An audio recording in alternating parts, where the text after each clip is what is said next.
After a very successful group stage, the Philippines now face Maldives for just the second time. A win obviously gets us through to the finals, probably against Palestine. We'll get into that later on. But let's look at the Maldives as hosts first, because the whole thing is it's been going there. We've heard a lot about this, and I think you've got a lot to say about it too. So Yabs gives us start us off. I don't understand how they got the bidding rights to host this event because because for some reason it would take you a bus ride and a boat ride to get to the stadium. And it's no joke. I mean, if you're like 40 minutes away, it is funny, watching right? the videos. And then it's quite uncomfortable. I mean, disconcerting. Like you could see tweets of the media telling them that hey, the Philippine team will have to move to another boat in the middle of the sea when everything is like going crazy because I'm not sure how that's gonna happen. Yeah, but they had to change boats in the middle of the sea.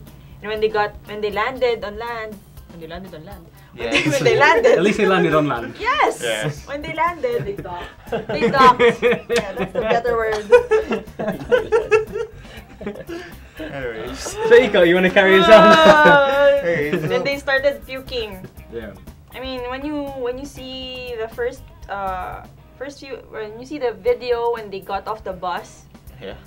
You know that something happened because they don't look really happy. All the players they don't look happy. So I don't know how the heck they got the hosting rights to the event when it's a logistical nightmare. There was a lot of problems even in the build-up, the preparation. Exactly. The Philippines was the backup venue, Exactly. and there was big talks about it coming to the Manila. Philippines. Into Manila, yeah. That the AFC president had to look. Eventually, they finally agreed with Maldives after the final tests. But maybe they did their job there, but they forgot to take into consideration, for example, weather. The journey alone to the stadium is one big of a farce. You need to take a boat. Some players might not be familiar with sea travel, and that allows them to be seasick. For example, Paul Mulders was supposed to start in the game against Afghanistan, but he was replaced by Chris Gradwich right before kickoff because he was sick all throughout. How would that really affect a player before? And obviously Paul Mulders didn't start in that one, but what about the other ones who would feel sick and still played, Coach Anton? I actually have experienced being seasick.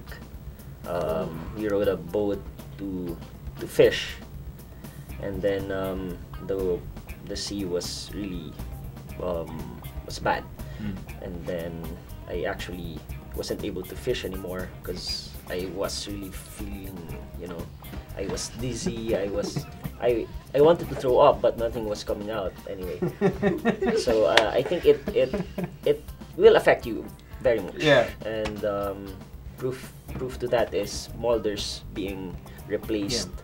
He was supposed to start, and as a player, it just sucks because you've prepared so hard for the match, and then because of situations like this beyond your control, you'd suffer. So yes, a lot of people have criticized as to why Maldives is hosting this competition.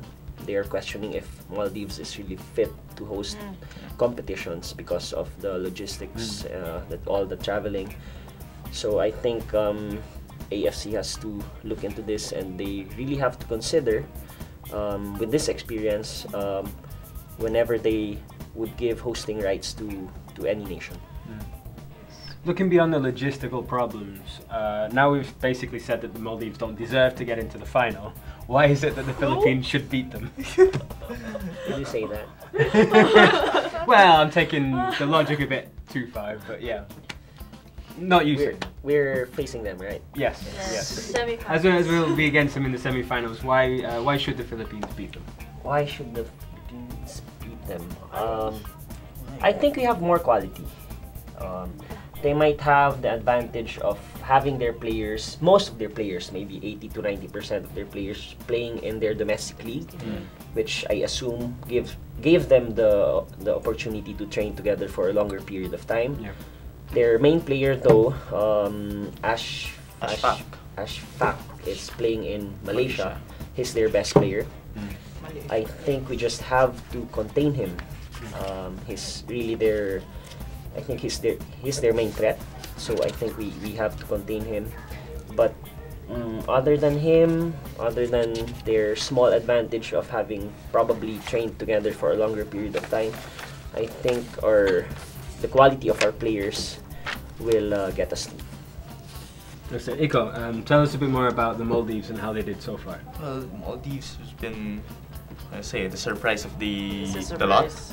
Yes. Well, they lost against Myanmar narrowly, 3-2, and against a 10-man Myanmar side. Then they won over Kyrgyzstan, which I think should have been one of the semi-finalists with a 2-0 score, and they just needed a draw against Palestine, and they did the job done.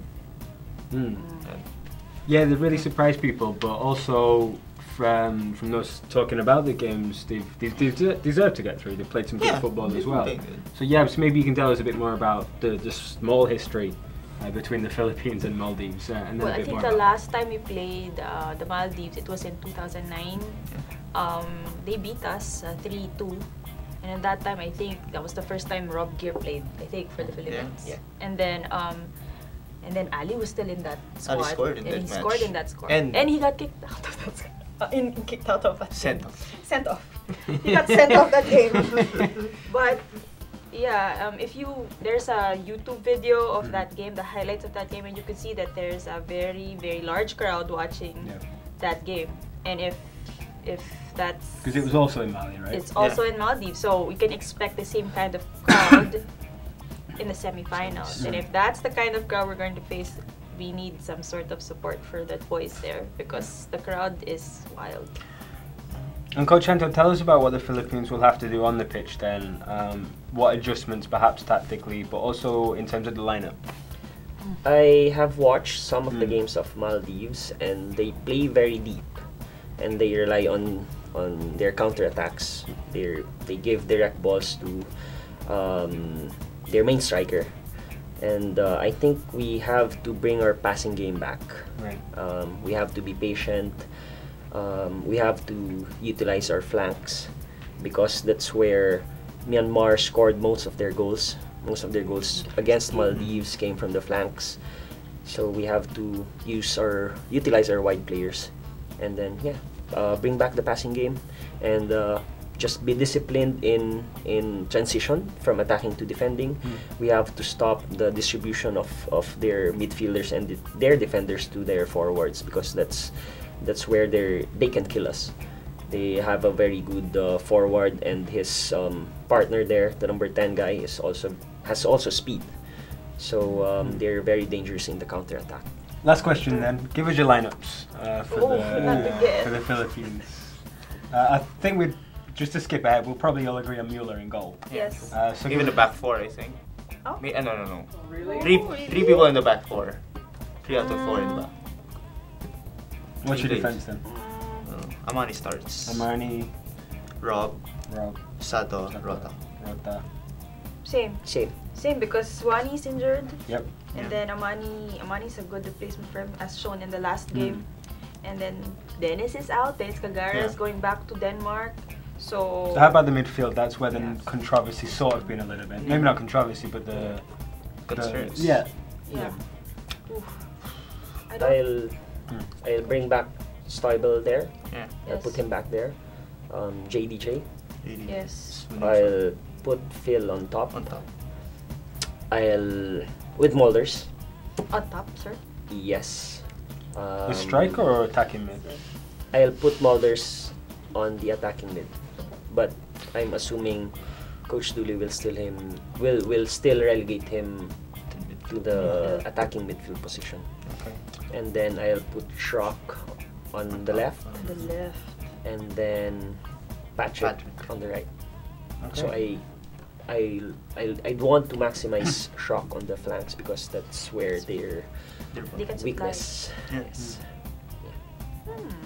Right, well, we get to see what Coach Dooley picks. We know what Coach Anto and the rest of the FTW team are looking for. So we get to see what Coach Dooley picks tomorrow. So it'll be unpredictable for sure. May 29? Oh, 20. 27, sorry. Completely on the wrong day. I'm on the wrong day. Yabs hasn't landed on land yet. Coach Anto hasn't got his fish. Yes. So I think it's a great way to end the episode. Just follow us at FTW in Sports and you find out if we're ever okay.